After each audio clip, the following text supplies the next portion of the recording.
चांदोबा महाभारत 30वा भाग. पांडवांच्या तीर्थयात्रा.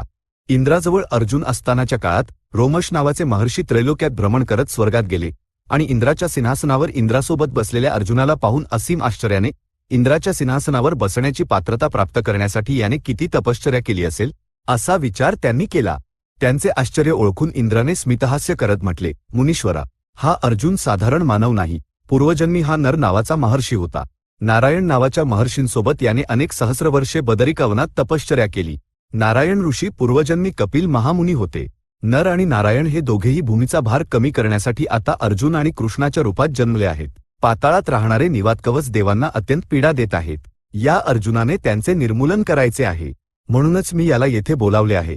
तुम्ही भूलोकात जाऊन कामेकवनात असलेल्या धर्मराजांना सांगा की अर्जुन स्वर्गात नृत्य आणि संगीत शिकत सुखपूर्वक राहत आहे.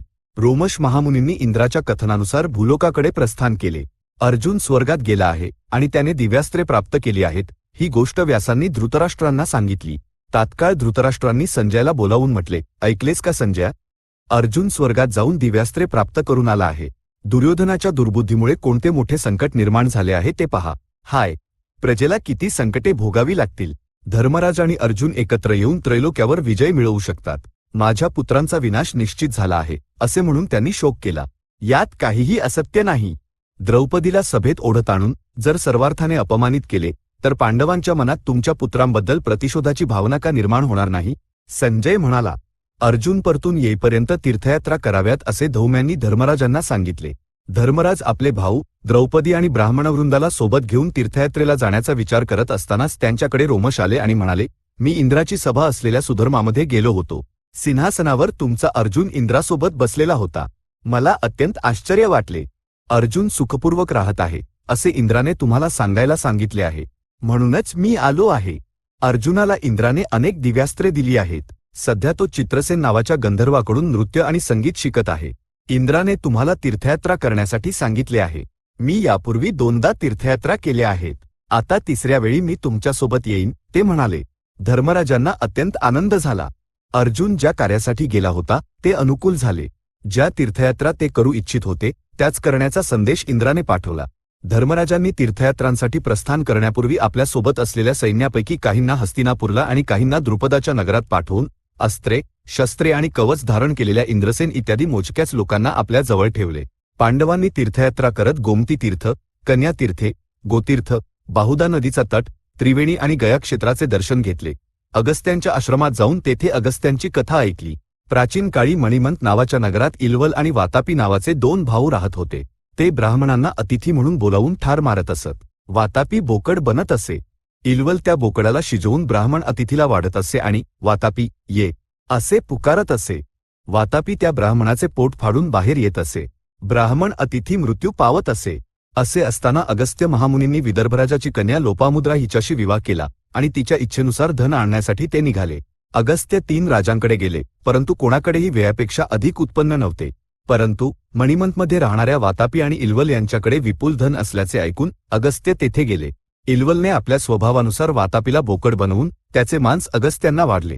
अगस्त्यांनी ते मांस खाऊन ढेकर दिला. इल्वलने पुकारले, वातापी ये. आता वातापी कोठून येणार? तो तर पचून गेला, अगस्त्य म्हणाले. इल्वलचे मुख पांढरे पडले आणि त्याने अगस्त्यांना आणि त्यांच्या सोबत आलेल्या 3 राजांना असीम धन देऊन पाठवून दिले. अगस्त्यांच्या विषयी धर्मराजांनी आणखी अनेक कथा ऐकल्या. एकदा विंध्य पर्वताने सूर्याला म्हटले, तू मेरू पर्वताभोवती का फिरतोस? त्यापेक्षाही महान असलेल्या माझ्या भोवती फिर. मी मेरूभोवती स्वेच्छेने फिरत नाही. मला जो मार्ग निर्धारित केला आहे त्याच मार्गावर मी फिरत आहे. सूर्य म्हणाला. विंध्याला क्रोध आला आणि तो सूर्य चंद्राच्या मार्गात आणि ग्रहांच्या मार्गात आडवा होऊन वाढला. जग अंधकारमय झाले. तेव्हा देवता अगस्त्यांकडे गेले आणि त्यांनी प्रार्थना केली, मुनीश्वरा, तुमच्या शिष्याने विंध्याने जगाला अस्तव्यस्त करून टाकले आहे. त्याला नियंत्रणात ठेवा. तेव्हा अगस्त्य लोपामुद्रेसह विंध्य पर्वताजवळ गेले आणि म्हणाले, पुत्रा, मी एका कार्यासाठी दक्षिण दिशेला जात आहे. मला मार्ग दे. विंध्य वाकला. मी परत येईपर्यंत असाच राहा. अगस्त्य म्हणाले. ते महामुनी दक्षिणेकडून परत आलेच नाहीत आणि विंध्याने पुन्हा कधीही मस्तक उचलले नाही. कालकेय नावाचे राक्षस समुद्रात वास्तव्य करत रात्रीच्या वेळी पृथ्वीवर येऊन ब्राह्मणांना कष्ट देऊ लागले. समुद्रात प्रवेश करून कालकेयांना मारणे देवतांना शक्य न झाल्याने ते अगस्त्यांना शरण गेले. तेव्हा त्या मुनींनी समुद्राचे सर्व पाणी एकाच घोटात पिऊन टाकले. कालके उघडे पडले. देवतांनी त्यांच्याशी युद्ध करून अनेकांना ठार मारले.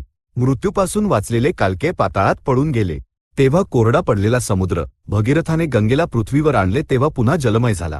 अगस्त्यांच्या आश्रमातून प्रस्थान करून पांडव अनेक तीर्थांचे दर्शन घेत कौशिकी नदीच्या तटावर पोहोचले आणि तेथे असलेला विश्वामित्रांचा आश्रम आणि त्याच्या पलीकडे असलेला विभांडकांचा आश्रम पाहून विभांडकांचा पुत्र ऋष्यशृंगाची कथा त्यांनी ऐकली.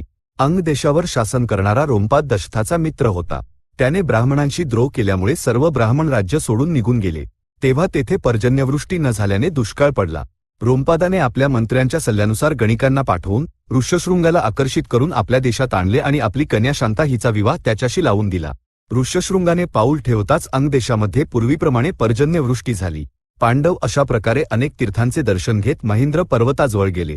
तेथे अकृतवर्ण नावाच्या व्यक्तीने धर्मराजांना परशुरामाची कथा सांगितली. हैहय वंशात जन्मलेल्या कार्तवीर्याने दत्तात्रेयांच्या वरदानामुळे 1000 हात प्राप्त करून बलोन्मत्त होऊन अनेक उपद्रव केले. एके दिवशी तो कार्तवीर्य परशुरामांचे पिता जमदग्नी यांच्या आश्रमात आला आणि आश्रमाचा विध्वंस करून होमदिनूला पकडून घेऊन गेला. परशुरामांनी आश्रमात परतताच ही गोष्ट ऐकली आणि कार्तवीर्याशी युद्ध करून त्याला ठार मारले. त्यानंतर कार्तवीर्याचे पुत्र आले आणि आश्रमात एकाकी असलेल्या जमदग्नींचा गळा कापून निघून गेले. तेव्हा परशुरामांनी प्रतिशोध घेत 21 वेळा संपूर्ण जगाचे भ्रमण करून दृष्टीपथास आलेल्या प्रत्येक क्षत्रियाला ठार मारले. पांडव जेव्हा प्रभास तीर्थावर पोहोचले तेव्हा ही वार्ता समजून बलराम, कृष्ण, प्रद्युम्न, सात्यकी आणि अनिरुद्ध इत्यादी यादव त्यांना भेटण्यासाठी आले. धर्मराज युद्धात सर्व कौरवांना ठार मारून राज्य प्राप्त करतील असे सांगून यादवांनी पांडवांना धैर्य दिले. यादव द्वारकेला परत गेल्यानंतर पांडवांनी तीर्थयात्रा सुरूच ठेवल्या. ते शेवटी गंधमादन पर्वतावर पोहोचले आणि तेथे अर्जुनाच्या येण्याची प्रतीक्षा करण्याचा त्यांनी निर्णय घेतला. ते अत्यंत पवित्र स्थान आहे. सर्व पुण्यस्थळांमध्ये महान आहे. तेथे पांडवांनी नरकासुराच्या अस्थींचा ढीग पाहिला. ते गंधमादन पर्वतावर पोहोचणारच होते की भयंकर वारा सुटला. त्यामुळे धूळ उडून सर्वत्र अंधकार पसरला. त्यानंतर प्रचंड गडगडाट आणि विजांच्या कडकडाटासह मुसळधार पर्जन्यवृष्टी झाली. स्वतःचे रक्षण करण्यासाठी ते सर्वजण वेगवेगळ्या दिशांना विखुरले गेले. पुन्हा पहाट झाल्यावर पाऊस थांबला. परंतु द्रौपदी चालण्याच्या श्रमामुळे, पावसाच्या प्रहारामुळे आणि थंडीमुळे थरथर कापत मूर्छित झाली. ती खडकांवर पडू नये यासाठी नकुलाने तिला पकडले आणि धर्मराजांना हाक मारली. धर्मराज, भीम आणि सहदेव द्रौपदीला त्या अवस्थेत पाहून काही काळ हतप्रभ झाले. धर्मराजांनी द्रौपदीचे मस्तक आपल्या मांडीवर ठेवून खूप वेळ विलाप केला. उर्वरित लोकांनी तिच्यावर उपचार केले. मार्ग अत्यंत कठीण आणि अडथळ्यांनी भरलेला होता. पुढे जाण्याचा मार्ग दृष्टीपथास येत नव्हता. तेव्हा भीमाने स्मरण करताच घटोत्कच आपल्या राक्षस सेनेसह आला. घटोत्कचाने पांडवांना आणि द्रौपदीला उचलून घेतले. इतर सर्वांना राक्षसांनी उचलून घेतले. प्रवास अतिवेगाने पुढे सरकला. त्यांनी कालक्रमाने कैलासाच्या समीप असलेल्या बदरिकाश्रमाजवळ, जिथे गंगेचा प्रवाह आहे, तेथे राक्षसांच्या खांद्यांवरून खाली उतरून गंगेमध्ये स्नान केले. त्यांनी तेथेच आपली तात्पुरती निवास व्यवस्था केली. तेथे राहणाऱ्या मुनींनी कंदमुळांनी पांडवांचा अतिथी सत्कार केला. ते तेथे 6 दिवस राहिल्यानंतर त्यांना वाऱ्यासोबत एक दिव्य सुगंध अनुभवायस मिळाला. तेवढ्यात पांडवांच्या मध्ये एक अपूर्व पुष्प पडले. ते 1000 पाकळ्यांचे लाल कमळ होते. ते पाहण्यास अत्यंत सुंदर होते आणि त्यातून अद्भुत सुगंध दरवळत होता. द्रौपदीने ते पुष्प घेऊन भीमाला म्हटले, हे मी धर्मराजांना देईन. अशा प्रकारची पुष्पे आपण घेऊन जाऊन कामेकवनात ठेवूया. माझ्यासाठी ही पुष्पे शोधून आणू शकशील का?